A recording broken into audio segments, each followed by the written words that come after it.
Hi everyone, my name is Charlie and today I have a May TBR. In the past, I haven't been the type of person that sets TBRs. The reasons spanning that usually when I set any sort of TBR, what tends to happen is that I go off list because I treat it as though I've given myself assigned reading at school and never get around to the books that are on there. However, this year I've found that since I'm not buying any new books, I'm just reading the ones from my shelves. It's almost felt like an intentional making of the list and has also helped to break down the number of books on my shelf so I don't get overwhelmed by everything that's going on there. I just look at the list and think, well, we've cut it down to 10. These are the books that we have to read each month. And saying that, I've chosen 10 books because I like that as a number of books to read within a month.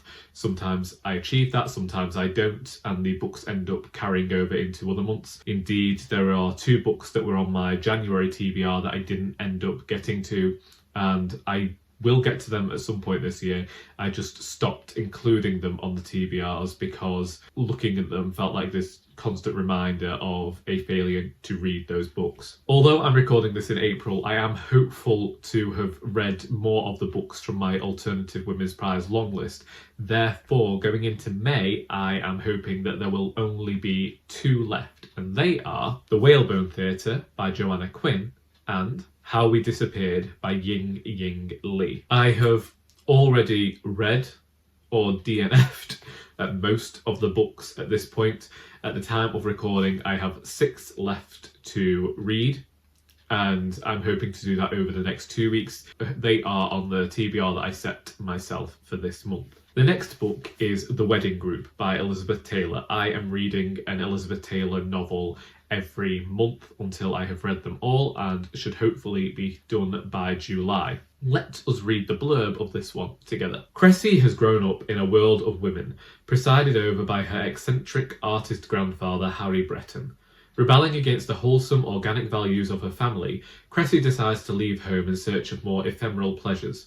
Taking a job in an antiques shop, she meets David, a self-satisfied journalist also looking to flee the family nest. But as Cressy cannot fend for herself and David is securely tied to his mother's apron strings, this act of escape for both of them proves a powerful form of bondage. This intrigues me because a few months ago I read The Sweet Dove Died by Barbara Pym, and that is also set in an antiques shop. So I am going to look forward to reading this one and possibly comparing it against that one and seeing if there are any links. This book came out in 1968. And then we have my Charlie challenge pick for the month that I technically might have influenced Charlie of Charlie Brooke Reads to choose for me. At the beginning of this year, Charlie and I sent each other a list of 10 books from our shelves, and each month since then we have been choosing a book for the other Charlie to read each month. And the book that Charlie chose for me for May was Black Swan Green by David Mitchell. And the reason I say that I might have influenced Charlie to choose this book for me is because I wanted to read Black Swan Green this month for Mashed Potato May. I don't know whether Ariel and Raylene of the Books Unbound podcast are holding that readathon this year, but it is for the mashed potato books on your shelves, those books that have been sat on there for a while and you really ought to prioritise. And the reason I wanted Black Swan Green to be on there is because this book came out in 2006, and my first knowledge of this came from watching an episode of Newsnight Review way back when this book was first released, and listening to the reviews of the people on there, I can remember really wanting to read this book. I wasn't yet old enough to want to read David Mitchell, but this also became a book that was incredibly difficult to find. Indeed, the only reason I've got such a tatty old copy is because the first time I saw it at a charity shop, I bought it. I'm still really annoyed that I paid £1.50 for it, because at the shop in which I work, you only pay £1 for books. And if this book had been in this condition at my shop, I would either have put it out for 50p or it would have been pulped. But what can you do about the way other charity shops function? Let's read the blurb together, for I do not know much about this one. January 1982. 13-year-old Jason Taylor, covert stammerer and reluctant poet, anticipates a stultifying year in his backwater English village. But he hasn't reckoned with bullies, simmering family discord, the Falklands War, a threatened gypsy invasion, and those mysterious entities known as girls. Charting 13 months in the black hole between childhood and adolescence, this is a captivating novel, wry, painful, and vibrant with the stuff of life.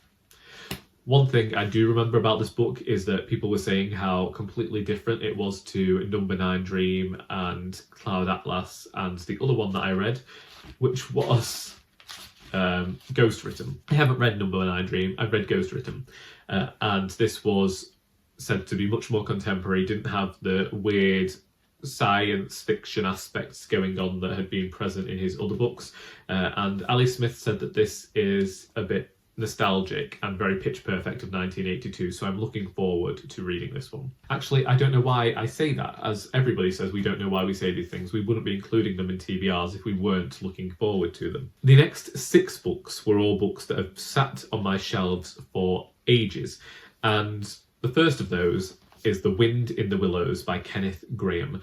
This is the 4th edition of this book that I have owned. This is illustrated by Robert Ingpen, who is an illustrator that I particularly enjoy. And it's got to have been about 20 years of me meaning to read this book. And earlier this year, I watched a video by Gina Stania, who told the story of when she read this on a car journey and how much this book meant to her. At that point, I knew that I wanted to read The Wind in the Willows in spring. I planned to read it in April, but I forgot to include it on my TBR, so I decided I was definitely going to add it to the TBR for May. I always believed that I had read The Wind in the Willows when I was younger. My dentist used to have books for people to read whilst they were waiting to go in, and one of those was a slim volume of what I believed was The Wind in the Willows, but it was just a chapter from The Wind in the Willows, and I read that quite a lot when I was going to the dentist as a child. And it's only when I grew older that I discovered that was not the entirety of the book. So hopefully I can get to it in May, because I also own some of the sequels that were written by a different author. Next we have Streets of Laredo by Larry McMurtry. I actually tried to read this for Mashed Potato Mate last year, and I made it to page 82. Should I read it this May, then I will be going back to the beginning and starting again, because all I remember is how they were getting the band back together and there was talk of a murderer. Let's read the blurb together and see if we can refresh our memory. Captain Woodrow Cal, Gus McCrae's old partner and a Texas Ranger in his youth, is now a bounty hunter hired to track down a brutal Mexican bandit. Riding with Cal are an Eastern City slicker, a witless deputy, and one of the last members of the Hat Creek outfit, P.I. Parker, now married to Lorena, once Gus's sweetheart. Their long, perilous chase leads them across the last wild stretches of the West into a hellhole known as Crowtown, and finally deep into the vast, relentless plains of the Texas frontier. The final novel in the Lonesome Dove Quartet, Streets of Laredo, is an exhilarating, elegiac, and achingly poignant tale of heroism and friendship. In terms of my reading of the Lonesome Dove's books, I started with Lonesome Dove and I'm going to this one next. I chose to go in publication order as opposed to reading order with these ones. Larry McMurtry was also on my list of authors to read this year, and another one of those was Cormac McCarthy.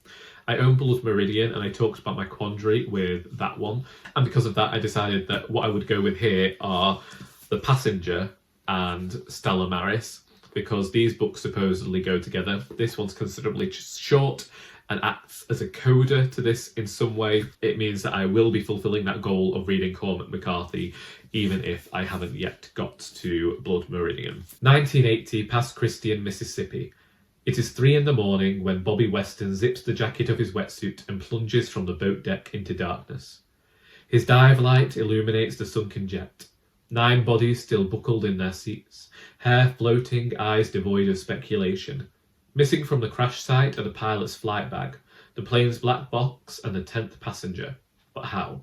A collateral witness to machinations that can only bring him harm, Weston is shadowed in body and spirit by men with badges, by the ghost of his father, inventor of the bomb that melted glass and flesh in Hiroshima, and by his sister, the love and ruin of his soul. Stella Maris. 1972, Black River Falls, Wisconsin. Alicia Weston, 20 years old, with $40,000 in a plastic bag, admits herself to the hospital. A doctoral candidate in mathematics at the University of Chicago, Alicia has been diagnosed with paranoid schizophrenia and she does not want to talk about her brother Bobby. Instead, she contemplates the nature of madness, the human insistence on one common experience of the world. She recalls a childhood where, by the age of 7, her own grandmother feared for her. She surveys the intersection of physics and philosophy, and she introduces her cohorts, her chimeras, the hallucinations that only she can see. All the while she grieves for Bobby, not quite dead, not quite hers. Told entirely through the transcripts of Alicia's psychiatric sessions, Stella Maris is a searching, rigorous, intellectually challenging coda to the passenger, a philosophical inquiry that questions our notions of God, truth, and existence. So we'll see how I get on with these books. Should I read them in May? It's definitely my hope to, because they've been sat on my shelves for such a long time, and it's been an even longer time since I read Cormac McCarthy. I can't think what the last book of his was that I read. And then we have In the Fold by Rachel Cusk, which is a book that Emily of Novell Novels sent me ages ago. I believe I did try starting this once. I just flicked it and a ton of dust came off it. Again, Rachel Cusk is someone who I was reading a lot of in 2020, and then it kind of veered off and haven't read much since I read her first novel, whose title I can't remember, Saving Agnes. Oh my goodness. A more boring book you have never read. The Hanburys of Egypt Hill are the last word in bohemian living. Or so they like to think. Their parties are famous, their relationships confusing, their bravado immense. To Michael, a young student arriving at the house on the hill for Caris Hanbury's 18th birthday party, they represent the prospect of relief from the strictures of conformity and of an unfolding exuberance to which he feels irresistibly attracted. As an adult, Michael finds his own version of the Hanburys. The Alexanders are a wealthy, artistic family for whom moral abandon is almost a point of honour, and their fractious daughter Rebecca is now Michael's wife. While Rebecca struggles with questions of identity and self-expression, Michael becomes increasingly preoccupied with the idea of virtue. Why is his life with Rebecca and their son Hamish so destructive and tumultuous? How has his existence become so tarnished, so without principle? When Michael is invited to spend a week with the Hanburys on Egypt Hill, his illusions are startlingly confounded. The hill is being spoiled by development. The family are riven by jealousy and deceit, and as the days pass, the rotten core of the Hanbury myth is gradually disclosed. In the Fold is a story of modern manners and past offences, of public morality and private property, and of how human beings can be undone by their yearning to belong. We will see. I'm hoping that it's going to be like Arlington Park and be a novel that I just want to go back to regularly. Indeed, Arlington Park was one that I just thoroughly adored and spoke to me, and Rachel Cusk has kind of done that again with the Outline trilogy, but then there have been a few misses as well, so it will be interesting to see how I get on with that one. And finally, we have English Pastoral by James Rebanks. I read The Shepherd's Life years ago. I got this book as a Christmas gift way back when it was published, which was in 2020. So it sat on my shelves for 3 years, nearly 3.5 years, and I have not touched it. I have not picked it up. I have not broken the spine. All you can see is the foxing because I have developed a damp problem in my bedroom, which is incredibly upsetting and has caused some damage to my books. I've been meaning to read this book, similar to The Wind in the Willows, in spring for a very long time. We start lambing in spring, and that's why I've been putting off reading this one, because to me it feels like farming is synonymous with that time of year. Although we haven't yet had a really nice spring day, so even though we're approaching May, I've yet to reach the point where I felt like we've had those sorts of days where you end up moving quite languorously as you go on walks, because there's this heat there's a breeze, and you just feel like enveloped by it, and there's almost this haze and this slowness to spring, and I haven't felt that yet. So I haven't felt like it's been the perfect time to read this book. But hopefully we get a nice spring day in May, because, we are heading towards summer, and hopefully I will feel like it's the perfect time to read it. James Rebanks was taught by his grandfather to work the land the old way. Their family farm in the Lake District Hills was part of an ancient agricultural landscape, a patchwork of crops and meadows, of pastures grazed with livestock and hedgerows teeming with wildlife. And yet, by the time James inherited the farm, that landscape had profoundly changed. The men and women had vanished from the fields. The old stone barns had crumbled. The skies had emptied of birds and their wind-blown song. English Pastoral is the story of an inheritance. one that affects us all. It tells of how rural landscapes around the world were brought close to collapse, and how the age-old rhythms of work, weather, community, and wild things were lost. But this elegy from the northern fells is also a song of hope, of how, guided by the past, one farmer began to salvage a tiny corner of England that was now his, doing his best to restore the life that had vanished and to leave a legacy for the future. This is a book about what it means to have love and pride in a place, and how, against the odds, it may still be possible to build a new pastoral. Not a utopia, but somewhere decent for us all. I think that I am going to be mildly affected by this book because one of my huge issues at the moment, especially in the local area, is that the countryside that I've always loved to walk through is mostly gone. The way that I used to walk on the towpath has given way to a housing development, and the way that you see me walk on the towpath in most of my vlogs, I have only recently discovered how much of that land has now been raised so that they can build new houses. I mentioned Saving Danes Moss, another local environmental site that the council is trying to get rid of and build upon. And it feels like all of the countryside surrounding me and everything that I've enjoyed over the years is going to make way for houses of which we don't have the infrastructure in this town. And it's the same all over England. We are seeing so many patches of land, so much greenbelt land, so much countryside just taken over. And yet when it comes to farmland, the farmers are being given subsidies to allow the land to build trees upon them.